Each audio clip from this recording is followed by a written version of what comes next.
Hi అండి. And hi. మీకు తెలిసే ఉంటుంది ఇష్యూ కొండా సురేఖ గారు సమంత మీద కొన్ని అసభ్యకరమైన వ్యాఖ్యలు చేశారు. సో అంటే ఇందులో ఎంతవరకు నిజాలు ఉన్నాయని అనుకోవచ్చు? దీనిలో నిజాలు ఏం లేవు. ఇట్ కంప్లీట్ ఫాల్స్ స్టేట్మెంట్ అని చెప్పుకోవచ్చు, ఫాల్స్ అలిగేషన్ అని చెప్పుకోవచ్చు. నిజంగా నాకైతే చాలా బాధ అనిపిస్తుందండి. సో ఏంది అసలు కొండా సురేఖ మ్యామ్ ఇంత నాకు చాలా రెస్పెక్ట్ తనంటే తను ఇంత ఈ రకంగా మాట్లాడమైందన్న ఫీలింగ్ వచ్చింది. ఎందుకు ఇట్లా అయిందని నేను సెర్చ్ చేస్తుంటే నాకు వచ్చిన ఇన్ఫర్మేషన్ ఏంటంటే, సో వాళ్ళు కొండా సురేఖ మ్యామ్ ఒక ప్రోగ్రామ్కి వెళ్తుందండి. ఆ ప్రోగ్రామ్కి రఘునందరావు చీఫ్ గెస్ట్ వస్తామంట. అంటే Konda Surekha ma'am Congress party, Raghunandan Rao BJP party, వాళ్ళిద్దరు ఒక ప్రోగ్రామ్కి పోయినప్పుడు రఘునందరావు తన పైన కండు వేస్తారన్నమాట. యాజ్ ఏ ఒక లీడర్గా తను కండు వేశారు. సో అక్కడ థర్డ్ పార్టీ ఏంటి, TRS party. So Congress party మన బీజేపీ పార్టీ ఒక ప్లాట్ఫామ్ మీద ఉన్నప్పుడు టీఆర్ఎస్ పార్టీ ఒక కార్యకర్త ఏంటంటే కళ్యాణ లక్ష్మి శుభాకాంక్షలు అని పెట్టామట. అంటే కళ్యాణ లక్ష్మి అంటే ఏంది ఆయన అన్నట్టుగా ఇండైరెక్ట్ పెళ్ళి అన్నట్లు అన్నమాట. ఒక మినిస్టర్ని పట్టుకొని అట్లా ట్వీట్ చేయడం అనేది, ఒక టీఆర్ఎస్ కార్యకర్త ట్వీట్ చేయడం అనేది అది నిజంగా అక్కడ తప్పు జరిగింది. అవునా, టీఆర్ఎస్ కార్యకర్త తప్పు చేసినప్పుడు టీఆర్ఎస్ నాయకులు ఖండిస్తే అయిపోయేది అన్న ఫీలింగ్ వచ్చింది. కానీ దాన్ని ఖండించకుండా ఉండడం వల్ల కొండా సురేఖ మ్యామ్కి అక్కడ చాలా భావోద్వేగానికి లోన్ అయ్యి, అరే నా గురించి ఇట్లా మారుతున్న ఉద్దేశం. అంతకుముందు సీతక్క గురించి కూడా అసెంబ్లీలో చెప్పింది, తను నా గురించి ఇంత బ్యాడ్గా చేస్తున్నారు అని చెప్పింది. అంటే అవునాను కదన్నా, ఈ మధ్యలో ఒక టీఆర్ఎస్ మన కాంగ్రెస్ లేడీస్ పైన కొద్దిగా ఈ రకంగా టూల్ చేయడం జరుగుతుంది అన్నమాట టీఆర్ఎస్ వాళ్ళు. సో వాళ్ళు ఖండించుకుంటూ అయిపోయేది, కానీ వాళ్ళు ఇంకా సపోర్ట్ చేసుకుని పోవడం వల్ల కోపం వచ్చింది తనకి. సో దీని వెనుక ఉన్నది ఎవరు అనే ఉద్దేశంతో కేటీఆర్ అని తనకు వచ్చిన ఇన్ఫర్మేషన్, కేటీఆర్ ఉన్న ఉద్దేశంతో తను కేటీఆర్ తిడుతూ ఒక మాట అన్నది. ఈ రోజులు మా సినిమా ఫీల్డ్లో చాలామంది హీరోయిన్స్ తొందరగా పెళ్లి చేసుకుంటున్నాడు. దానికి కారణం కేటీఆర్. ఎందుకంటే తను వాళ్ళని లొంగ తీసుకుంటున్నాడు. అదే అట్లనే కాకుండా నాగచైతన్య సమంత విడిపోవడానికి కారణం కేటీఆర్. సో మన ఎన్కన్వెన్షన్ కూల్చడానికి సమంతని అడ్డం పెట్టుకున్నారు. ఈ రకంగా మాట్లాడాలంటే అసలు నేను కొండా సురేఖ మీద మాట్లాడదని అనుకోలేదు. సో నేను కూడా కాంగ్రెస్ కార్యకర్తను. అసలు మా లీడర్ ఇట్లా మాట్లాడుతుంది అని చాలా బాధ కలిగింది. అంటే తను కూడా భావోద్వేగానికి లోన్ అయింది. అంటే తన గురించి బ్యాడ్గా ట్రోల్ చేశారు కదా అన్న ఫీలింగ్ వచ్చింది. కానీ అక్కడ చూడండి, ఒక లీడర్ అయినప్పుడు సో నువ్వు కొండా సురేఖ ఇక్కడ ఏం జరిగింది, కొండా వర్సెస్ కేటీఆర్ జరిగిందన్నమాట. సో తను డైరెక్ట్ కేటీఆర్కి నువ్వు 10 సంవత్సరాలు ఏం చేసినావు, నువ్వు ప్రజలకు ఏం చేసినావు, నీ వల్ల యూజ్ అయింది అనేది అట్లా మాట్లాడే తప్పు లేదు. కానీ పర్సనల్గా కేటీఆర్ని పట్టుకుని అటు చూడండి, మన సమంత ఎటువంటి రాజకీయ పార్టీ లేదు, మన నాగార్జున ఎటువంటి పార్టీ లేడు, మన నాగచైతన్య ఎటువంటి పార్టీ లేదు. సో ఇదంటే హీరో విలన్ కొట్లాడుకొని ఇంకా కమిడియన్ ఇన్వాల్వ్ చేసినట్లు, సో వీళ్ళు కేటీఆర్ మన కొండా కొట్లాడుకొని సమంత ఇన్వాల్వ్ చేయడం అనేది అంటే చాలా బాధ కలిగించింది అండి. ఎందుకంటే చాలా పాపం, చాలా స్ట్రగ్లింగ్లో ఉంది సమంత, చాలా హెల్త్ ప్రాబ్లమ్స్లో ఉంది. తనని పట్టుకుని మధ్యలో వేయడం చాలా బాధ అనిపించింది. ఏది ఇట్లా మాట్లాడిన ఫీలింగ్ వచ్చింది. మళ్ళీ ట్వీట్ చేసినప్పుడు కొండా సురేఖ మ్యామ్ పొద్దున్న రియాక్ట్ అయింది. నేను చేసిన చాలా తప్పే, ఒక సంబంధించి మాట్లాడడం తప్పే అని చెప్పింది. ఒక అమ్మాయి ఇంకొక అమ్మాయి గురించి మాట్లాడడం చాలా బాధ కలిగించిందండి. సో ఎనివే కొండా సురేఖ మ్యామ్ కూడా సారీ. కొండా సురేఖ గారు నేను మాట్లాడింది తప్పు అన్నారు, కానీ నేను మాట్లాడింది అబద్ధం అని చెప్పలేదు కదా. తప్పు మీరు అవునని కారణం మీరు చూడండి, నిన్న పొద్దున జరిగింది అంటే ఏమన్నదంటే, సో నేను వాళ్ళు మాట్లాడిన అన్నీ వాళ్ళు ట్వీట్ చేసి అనేది చదివాను. నాకు కూడా చాలా బాగా అనిపించింది. సో నేను అంటే తను ఫాల్స్ ఎలిగేషన్ చేసినట్టు తన మాటల్లో కనబడుతుంది అక్కడ. సో వాళ్ళ గురించి ఇప్పటి నుంచి నేను మాట్లాడను అంత ఉద్దేశం చెప్పింది. కానీ కేటీఆర్ విషయంలో తగ్గేది లేదు, తను చాలా తప్పులు వేసాడు అన్న మాట్లాడింది. సో రాజకీయ పరంగా పోవడం తప్పు లేదండి. సో ఈ పార్టీ ఆ పార్టీ తిట్టుకోవడం తప్పు లేదు, కానీ పర్సనల్ డ్యామేజ్ చేసుకోవాలి. చాలా చూడడానికి ప్రజలు కూడా చూడండి, అదే ప్రజలుగా మేము మన ఓట్లు వేసి గెలిపిస్తుంటాం. ఎందుకు కోరుతుంటే ప్రజలకు ఏదో మంచి చేయాలనే ఉద్దేశంతో కోరుకుంటే, కానీ మీరు పర్సనల్గా తిట్టుకొని చూడండి. లాస్ట్ టైం భారతి మ్యామ్ గురించి మాట్లాడారు కొన్ని పార్టీల వాళ్ళు. సో ఆంధ్రప్రదేశ్లో కొన్ని పార్టీలు అంటే పవన్ కళ్యాణ్ 3 పిల్లల గురించి మాట్లాడారు. సో రాజకీయంగా మనం పోరాడడం తప్పలేదు, కానీ రాజకీయం ఉన్న వాళ్ళ పర్సనల్ లైఫ్ గురించి మాట్లాడడం చాలా తప్పు. కాబట్టి నాకు కొండా సురేఖ మ్యామ్ మాట్లాడడం తప్పు అనిపించింది. అట్ సేమ్ టైం కేటీఆర్ కార్యకర్త ఎవరైతే ట్వీట్ చేసి అది కూడా తప్పు అనిపించింది. సో ఇక్కడ వీళ్ళు తప్పు చేసి ఉంటే ఇది తప్పు జరిగే అని ఫీలింగ్ వచ్చింది. దయచేసి ఇద్దరు చేసిన తప్పే కాబట్టి మీ వల్ల ప్రజలను డ్యామేజ్ చేయడం కోరుకుంటే మేము మీడియా కోరుకుంటున్నా. సో మనకు చాలా ప్రాబ్లమ్స్ ఉన్నాయండి.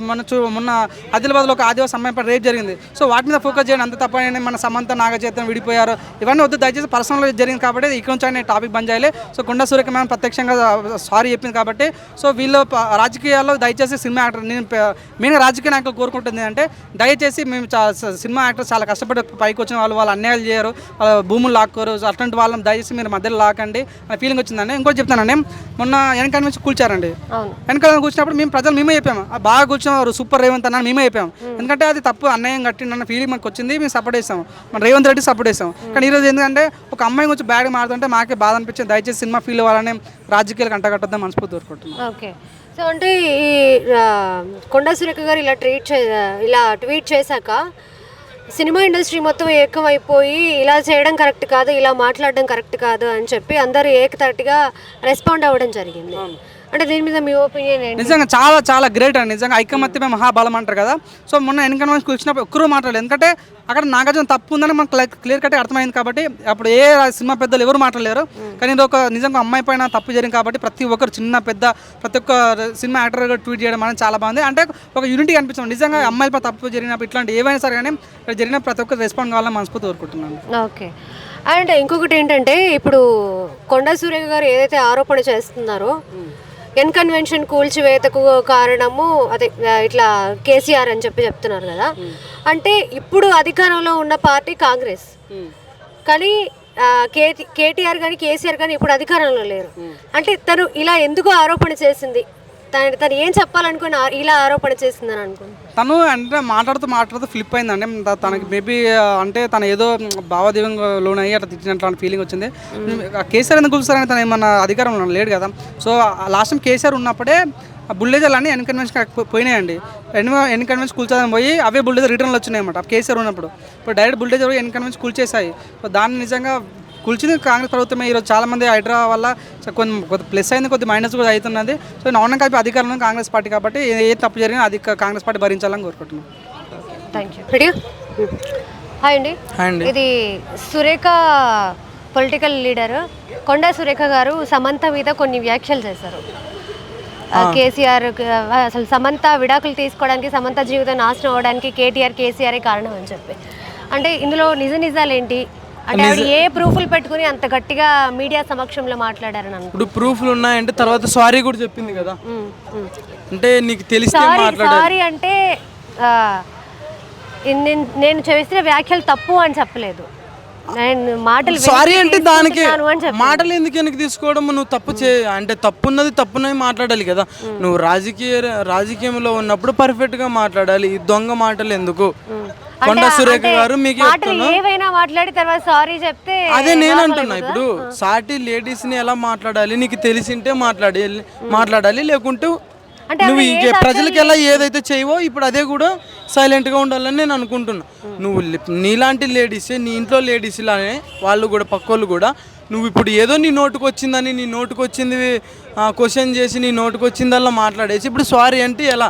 నిన్ను ఇప్పుడు సమంత గారు ఇలానే వేరే వాళ్ళతో కంపేర్ చేస్తే నీకెలా ఉంటుంది? నీ సాటి ఆడదానికే నీకు మనసు లేదా అని నేను అడుగుతున్నా.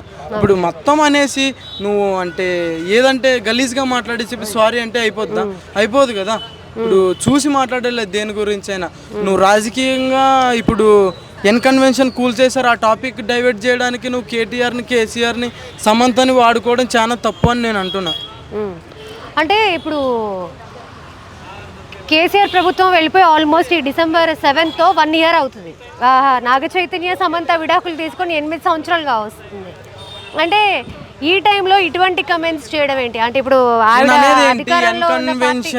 ఎన్కన్వెన్షన్ కూల్చారు, ఆ టాపిక్ డైవర్ట్ చేయడానికి సమంతను మళ్ళీ వాడుకున్నారు. అది నాగార్జున వాళ్ళే చేపించవచ్చు, మనకు తెలియదు కదా. లోపల ఏ కుట్రలు జరుగుతాయో తెలియదు. రాజకీయ పరంగా చాలా డిఫరెంట్గా ఉంటుంది. నిన్న కంప్లైంట్ చేసింది, ఈరోజు సారీ అంటుంది. అంటే మరి దీనికి సంబంధించిన ఏమంటారు ఫోన్ ట్యాపింగ్ కూడా అన్నీ బయటికి వస్తాయి, అవన్నీ మీడియాకు అవన్నీ వస్తాయి అన్నప్పుడు సారీ ఎందుకు చెప్పాలంటున్నా నేను. నీ దగ్గర బలమైన ఎవిడెన్స్ ఉన్నప్పుడు నువ్వు ఎందుకు సారీ చెప్పావు అని నేను క్వశ్చన్ అడుగుతున్నా. ఎందుకు సారీ చెప్పింది? ఈ దగ్గర లేదనే కదా. ఇప్పుడు నువ్వు ఈ టాపిక్ డైవర్ట్ చేసావు. ఇప్పుడు ఈ టాపిక్ మొత్తం దీని నుంచి సర్చింగ్ చేస్తారు తప్పితే ఎన్కన్వెన్షన్ ఎందుకు కూల్ చేశారు అన్న టాపిక్ రాదు. ఎన్కన్వెన్షన్ మళ్ళీ కట్టేసుకుంటారు దాన్ని. ఇప్పుడు మళ్ళీ దాన్ని ఆక్రమించుకొని కట్టుకోవడానికి ఇలా ప్రయత్నిస్తుంటారన్న నా అభిప్రాయం. ఇలా కూడా చేయొచ్చు కొంతమంది. ఇప్పుడు కొంతమంది కొడుకులు రాజ్యాన్ని ఏలడానికి సొంత నాన్నలైనా చంపించారు అనేది చూస్తున్నాం. ఇలా కోడల మీద కూడా నిందలు వేయచ్చు కదా నాగార్జున గారు. మనకంత తెలియదు కదా. ఇప్పుడు ఎందుకంటే ఫస్ట్ గెలిచిన తర్వాత నాగార్జున గారే మన రేవంత్ రెడ్డి గారికి బొకే ఇచ్చారు. వాళ్ళ మధ్యన ఏముందో తెలియదు కదా. అంటే ఆవిడ రాజకీయ లబ్ధి పొందడానికి లేదా ఆమె ఎదుగుదలకి ఇటువంటి ఆరోపణలు చేస్తుందని అనుకోవచ్చా? ఖచ్చితంగా. ఈ కొండా సురేఖ అనే అమ్మాయి అంటే ఆమె నాకు తెలియదు. ఈరోజు ఈ తెలుగు 2 రాష్ట్రాలకు తెలిసింది. హైప్ కోసమైనా చేయొచ్చు, కొంతమంది చేపించవచ్చు, కొంతమంది టాపిక్ డైవర్ట్ చేయడానికి చేయొచ్చు, లేకుంటే సమంత మీద మళ్ళీ ఎలిగేషన్స్ వీళ్ళ దగ్గర నుంచి వెళ్ళి పద్ధతిగా మంచిగా ఉంది అనే మూమెంట్లో మళ్ళీ ఎలిగేషన్లు పంపించచ్చు. అంటే ఈమె ఇందువల్లనే వదిలేశారు అనే కారణాలు చూపించుకోవడానికి. ఇప్పుడు నెక్స్ట్ వేరే వాళ్ళతో పెళ్ళి అని తెలిసింది కదా నాగ చైతన్యకి, దానికి బలమైన కారణం కావాలని చెప్పేసి ఇలాంటి చేస్తున్నారని నా అభిప్రాయం. ఓకే. అండ్ అట్లనే అకినేని ఫ్యామిలీ కావచ్చు, సమంతకు కావచ్చు, పొలిటికల్ గా వాళ్ళకి ఎటువంటి సంబంధం లేదు. ఇదే నాగార్జున గారు ఫస్ట్ లో పెళ్ళి అయినప్పుడు చెప్తాను, కాంగ్రెస్ చెప్పండి. ఇదే నాగార్జున గారు ఫస్ట్ పెళ్ళి అయినప్పుడు సమంత గారు క్రిస్టియన్. వినాయక చవితి రోజు పద్ధతిగా చీర కట్టుకొని బొట్టు పెట్టుకొని పద్ధతిగా పూజలు చేసింది. ఆ రోజు ఉన్న కోడలు ఈ రోజు ఎందుకు లేదని నేను అడుగుతున్నా. నాగార్జున గానే చేపించిండొచ్చుగా ఈ వీళ్ళతోటి డబ్బు ఇచ్చి. డబ్బుకు లొంగందంటూ ఏది లేదు. ఇలా చేపించిండొచ్చు అని నా అభిప్రాయం. కొన్ని జరుగుతాయి, కొన్ని జరగవు. వాళ్ళ పాలిటిక్స్ అనేది మనకు తెలియదు. అది హాయ్ అండి. కాంగ్రెస్ పార్టీ లీడర్ సురేఖ గారు కొన్ని వ్యాఖ్యలు చేశారు సమంత మీద. అది కూడా మీడియా ముఖంగా. అంటే ఆవిడ దగ్గర ఎటువంటి ఆధారాలు ఉన్నాయని అంత గట్టిగా మీడియాతో? ఫస్ట్ ఆఫ్ ఆల్ ఆధారాలు లేవు. ఆధారాలు లేకుండా అంత పెద్ద పొజిషన్ లో ఉండి ఆవిడ కాంగ్రెస్ లీడర్ అయి ఉండి మామూలుగా చైర్మన్ అయి ఉండి శాఖకు ఏంటిది వ్యవసాయ శాఖ అనుకుంటా సంథింగ్ ఏదో ఉంది, అంత పొజిషన్ లో ఉండి కూడా ఆవిడ అంత నీచంగా మాట్లాడడం, అది కూడా కేటీఆర్ని ఇన్వాల్వ్ చేస్తూ మాట్లాడడం, అవన్నీ ప్రూఫ్స్ లేకుండా మాట్లాడడం అనేది కరెక్ట్ కాదు. ఆ ఓట్స్ అనేది వెనక్కి తీసుకోవాలి ఖచ్చితంగా కొండా సురేఖ గారు. ఇంకొకటి పర్సనల్ లైఫ్లోకి వెళ్ళకూడదు. ఏదైనా పొలిటికల్ లైఫ్లో ఉన్న ఇష్యూస్ పొలిటికల్గానే చూసుకోవాలి ఏదైనా వారు ఉంటే, అంతేగాని డైరెక్ట్ ఇన్వాల్వ్ అయిపోకూడదు. పర్సనల్ లైఫ్కి ఇన్వాల్వ్ అయిపోతే చాలా బయటకు వస్తాయి. అది ఒక్కటే కాదు కదా, ఇప్పుడు సమంత గారు నాగ చైతన్య గారు ఏ విధంగా విడిపోయారు అనేది వాళ్ళకి తెలుసు. వాళ్ళకి లేని ఇది మీరు క్రియేట్ చేస్తున్నారు, కొత్తగా క్రియేట్ చేస్తున్నారు అన్నమాట. అలా క్రియేట్ చేస్తాం అనేది కరెక్ట్ కాదు. మీరు ఆ పొజిషన్ ఉన్నారు కాబట్టి, ఇప్పుడు ఒక మంచి ఉన్నత స్థితిలో ఉన్నారు కాబట్టి ఇటువంటి వ్యాఖ్యలు చేయడం పట్ల బయట అయితే ట్వీట్ చేసి చాలా దారుణంగా అయితే ట్రోల్ అవుతుంది ఇది. చాలామంది కూడా పెద్ద సినీ ప్రముఖులు ట్వీట్ చేశారు, ఓట్స్ వెనక్కి తీసుకోవాలి, కొండా సురేఖ గారు మాటలు వెనక్కి తీసుకోవాలి. ఇదే రకంగా కంటిన్యూ అయితే కొండా సురేఖ గారి మీద చాలా సివియర్గా కేసు పెట్టడం, ఆల్రెడీ కేటీఆర్ గారు ఒక కేసు అయితే నమోదు చేశారు. చూడాలి. ఇప్పుడు కేటీఆర్ గారు ఇన్వాల్వ్మెంట్ ఏదో కేటీఆర్ గారి మీద కోపం ఉందనుకోండి, ఈవిడ మీద కూడా బీజేపీ క్యాండిడేట్స్ కొంతమంది ట్రోల్ చేశారు, కాదనట్లా. ఈ ట్రోల్ చేయడం తప్పే, నేను యాక్సెప్ట్ చేస్తా. ట్రోలర్స్ అంటే నాకు చాలా ఇరిటేషను. నిజంగా ట్రోల్స్ వల్ల చాలామంది జీవితాలు ఆగమైపోతూ ఉంటాయి అన్నమాట, ఇలాగ తిరగబడిపోతూ ఉంటాయి. వాళ్ళకు ఉన్న సంబంధం ఏంటి, అసలు ఈ అన్కన్వెన్షన్ ఉన్న సంబంధం ఏంటి, అర్థమైందా? వాళ్ళ పొలిటికల్గా ఏదైనా వార్ చేసుకోండి. ఇప్పుడు అంతేగాని డైరెక్ట్గా కేటీఆర్ అడిగితే పంపించలేదని అన్కన్వెన్షన్ కూల్చేశారు, అవన్నీ కరెక్ట్ కాదు. అది మీరు పొలిటికల్గా కాకుండా పర్సనల్గా వెళ్ళిపోతున్నారు. పర్సనల్గా వెళ్ళిపోవడం అనేది ఎంతవరకు భావ్యం కాదు. దాని గురించి అందరూ కూడా, సమంత కూడా ట్వీట్ చేసింది, మా పర్సనల్ లైఫ్లో ఏం జరిగిందో మీకు ఎలా తెలుసు, మీరు ఎలా మాట్లాడతారో, అలా మళ్ళీ రాజకీయంలోకి ఎందుకు తీసుకొస్తున్నారు నన్ను అని ఆవిడైతే సీరియస్ అయింది. వాళ్ళిద్దరూ కూడా చాలా ఒకరినొకరు అండర్స్టాండింగ్ చేసుకొని విడిపోయారు. వాళ్ళు విడాకులు అయినాయి చాలా ప్రశాంతంగా జరిగినాయని ఆవిడైతే ట్వీట్ చేశారు. మరి ఆవిడికి లేని అదే కందకు లేని దొరద కత్తిపేటకి ఎందుకని ఈవిడికి ఎందుకు? ఏదన్నా పొలిటికల్గా ఇప్పుడు ఆవిడ మీద ఏమన్నా ట్రోల్స్ వచ్చినాయి అనుకోండి, వాటికి కూడా సమాధానంగా ఏదన్నా ప్రూఫ్ సబ్మిట్ చేయాలి. ఇప్పుడు ఈవిడ మాట్లాడే మాటలకు ఏమన్నా ప్రూఫ్స్ ఉన్నాయా అని అడుగుతున్నారు. అంటే ఫోన్ ట్యాపింగ్ ఉన్నాయి, ఇవన్నీ బయటికి వస్తాయని కూడా అవును, ఆవిడ సమాధానం ఇస్తే గానీ మనకు తెలియదు. అప్పుడు కొండా సురేఖ గారు నా దగ్గర ప్రూఫ్స్ ఉన్నాయి అన్ని చెప్తే గానీ దీంట్లో నిజమెంత అబద్ధం ఎంత అనేది తెలుస్తుంది. అంతే. ఇప్పుడు మామూలుగా ఎట్లా మాట్లాడేస్తారు, ప్రూఫ్స్ లేకుండా ఎలా మాట్లాడతారు? కాదు కదా. వాళ్ళ పర్సనల్ లైఫ్లో నుంచి బాగా డిస్టర్బెన్స్ అయితే బాగా వ్యతిరేకత వచ్చింది. టాలీవుడ్ నుంచి ఇప్పటికే చాలా వ్యతిరేకత వచ్చింది. చాలా మంది ట్వీట్ చేశారు, ప్రముఖులు, పెద్ద పెద్ద హీరోలు. యష్ గారు కూడా తమిళనాడు నుంచి అటు నుంచి ట్వీట్స్ వచ్చినాయి, చాలా వచ్చినాయి. వాటిలన్నింటిని కూడా ఓట్స్ బ్యాక్స్ తీసుకోవాలి కొండా సురేఖ గారు. దీంట్లో నిజానిజాలు తెలుసుకోవాలి. జనం కూడా ఎలా పడితే అలా మాట్లాడేవద్దు. ఒక ఉన్నత స్థితిలో ఉన్నందుకు మీరు ఆ కండక్షన్ జోన్ ఉంటుంది కదా, ఆపే జోన్, ఆ జోన్ వరకే మాట్లాడుకోవాలి. మీ జోన్ ఏంటి? Political zone.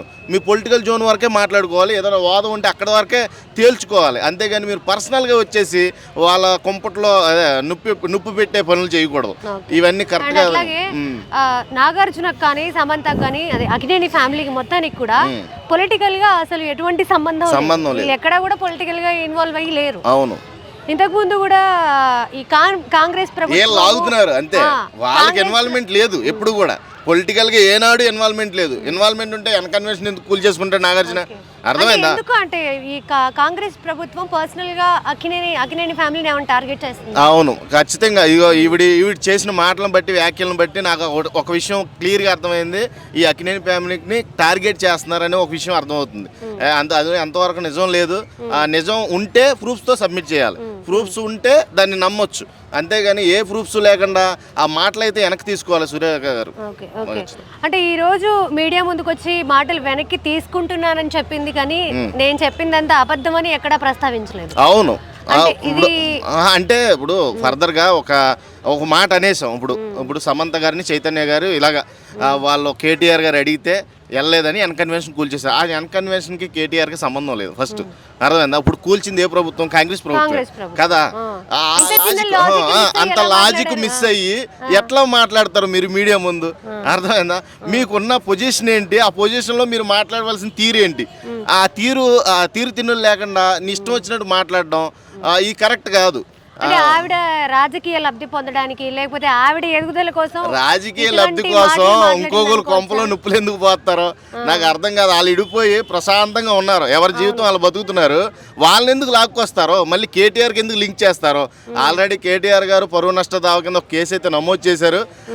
దానికి చాలా జస్టిస్ రావాలి, ఇంకా జడ్జిమెంట్ అవ్వాలి, అయితేనే దాని గురించి క్షుణ్ణంగా తెలుస్తుంది. అంతేగాని ఏ పడితే మాట్లాడుకుంటాం, ఏ పడితే ట్రోల్ చేయడం ఇవన్నీ కాదు.